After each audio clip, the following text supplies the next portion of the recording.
تاھارەتسىز ناماز ئوقۇغان ئىمام. ئاپتورى مۇھەممەد يۈسۈپ. Bu Türkiye'nin ma'lum bir yezisida yuz bergan vaqa bo'lib, Murad ismli bir kishi mundaq deb rivoyat qiladi. Men bir kuni bizning mahalladagi masjidning ostin qavatidagi taratxonaga kirgan edim. Taratxonlar bo'sh emaskan. Kutib turdim. Shu arada masjidning imomi taratxondan, ya'ni tualetdan chiqdi va tahorat olmayla chiqib ketdi.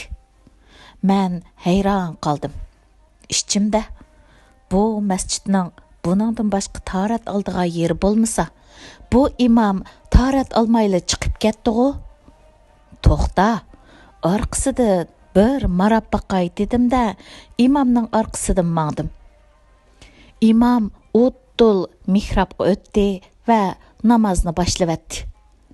Men hayronligimni yushira olmay qoldim. Namoz o'qib bo'lib, jamoatga ahvolni aytdim, ammo ular ancha ko'ngil bo'lib ketmadi. Ertasi ahvolni shu mahalladagi menga ishonadigan bir mo'ysibit kishiga aytdim. U kishi turib ketib, "Bu qanday gap bo'lgan endi? Bo'ldi. Endi biz namozni yolg'iz o'qiyli" dedi. Shu kundan boshlab imomning tahoratsiz namoz o'qiganligi ma'liga yeyilib ketdi. Hamma imomni tillaydigan bo'lib ketdi. Hatto imomga salommi bermaydigan bo'lib ketdi. Ba'zilar imomni musulmon emaskan va oramizga kirib olgan munofiq ekan deyishdi. Masjidga hech kim kelmadi. Imom namozni bir qancha kun o'ziga o'zi imom bo'lib yolg'iz o'qidi. Imomning oilasidagilar kishilarning til arazlariga chidab turolmay, imom bilan jangga jadal qilishib, oxiri oila parchalandi, ayoli farzandlarini ilib, imomning uyidan ketib qoldi. Imom bo'lsa, bu mahallada turolmaydigan bo'ldi.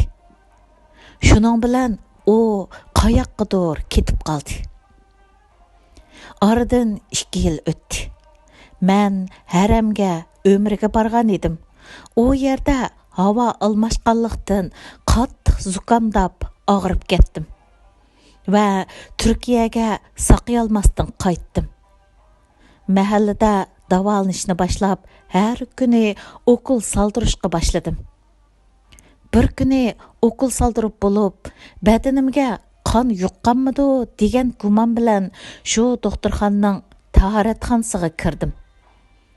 Va badanimning o'qul silingan yerini ko'rib chiqib, qon yo'qmaganligini xotirjam bo'ldim. Shu asnoda 2 yil burun imomning beshidan o'tgan ahvolni esga oldim va ichimda. Agar imomim mendak o'qul soldirgan bo'lib, badanimga qon yuqqanmidi, buningdan bir xotirjam bo'lay deb tahoratxonaga kirgan bo'lsa-chu, dedim, qattiq o'yga cho'kdim. Yuragim so'qib ketdi. O'ylab oxiri shu imomning voqeasini aniqlab chiqqim keldi. Ammo u imom yo'qab ketgili 2 yil bo'lgan tursa, endi uni nereden topaman? Aqlimga bir fikr keldi. Imomning yaqin o'tadigan bir do'sti bor edi. Balkim imomning ahvolini va ketgan yerini deb berishi mumkin.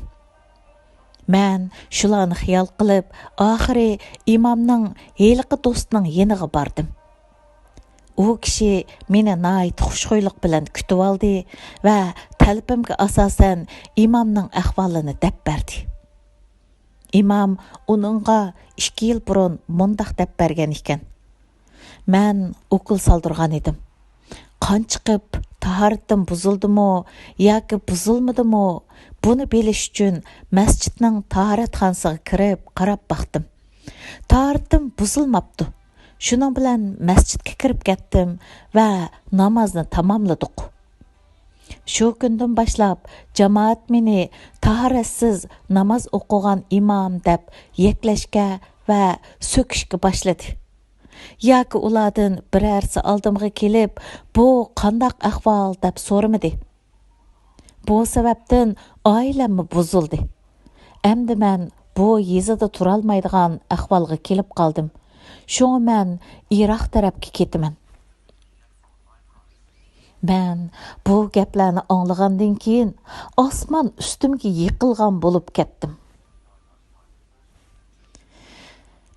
Qandaq pushaymanda ichimni yeyishga başladım.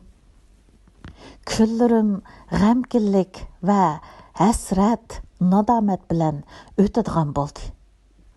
Dunyoda nurg'un xatoliklarni tuzatgili bo'ladi ekan va buzilgan ishlarni o'ngshig'ili bo'ladi ekan. Ammo uningga o'xshash bir to'kmat bilan parchalangan oilani, yetim bo'lgan sabiylarni va musofirlik ko'chasiga tushgan bechorlarni asliga keltirgili bo'lmaydi ekan. Men har qancha pushaymon qilsammo va har qancha tirishsammo, o'zim buzib qo'ygan bu ishni tuziy olmaydi ekanman. Şoňa keyinki hayotim vijdon azobi va qattiq hasrat, nadomat ichida o'tadigan bo'ldi. Yuqorqilar Murad ismli kishining so'zlaridir. Aslida biz ulug' dasturimiz bo'lgan Qur'oni Karimning ko'rsatmasiga amal qilsak va uning ta'limotlari bo'yicha hayot kechiradigan bo'lsak, bilib bilmay boshqalarga zulm qilishdan, o'zimizga uval qilishdan saqlanib qola olamiz. Qur'oni Karim bizga mundaq deb ta'lim bergan.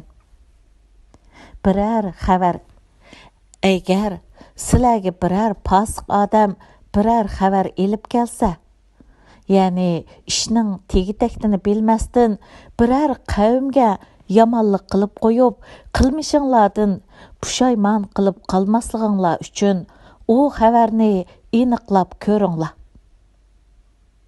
O'zing bilmaydigan narsaga agashma. Chunki quloq, ko'z, dil qatorliqlarning hammasi so'roqqa tortiladi. Payg'ambar alayhisalom mas'uliyatsiz gap qilishdan ogohlantirib, inson o'zi his qilmasdan shundoq bir so'zni aytadiki, uning 70 yil do'zaxda qolishiga sabab bo'ladi degan.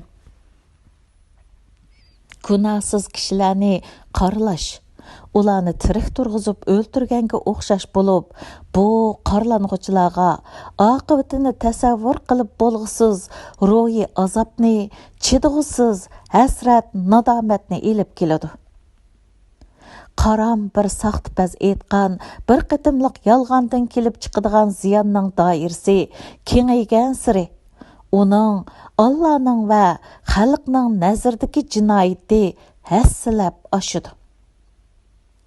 Agar ayollarga töhmet chaplab, ularning oilasini buzgan töhmetchi bu qilmishlar bilan insoniyatga qanchalik og'ir ziyon solgan bo'lsa, ularning jinoyati va jazosimi shunchalik og'ir va cho'ng bo'ladi. Allah Qur'oni Karimda mundaq degan: ayol musulmonlarga qilmagan ishlarni, ya'ni chaplab, ularni ranjitadiganlar bu töhmetni va ochiq gunohni ustiga ortib olgan bo'ladi. Payg'ambar alayhisalom musulmonlarni kishilarga töhmet chaplashning yomon oqibatidan ogohlantirib, kimiki boshqalarga ayib qo'yish uchun yo'q ishni bor deb uningga töhmet chaplagan bo'lsa, shuning haqiqatini elib kelmaguncha Allah uni do'zaxdan chiqarmaydi deb ko'rsatgan. Yolg'ondan chaplagan töhmetning haqiqatini qandoqmi elib kelgili bo'lsin,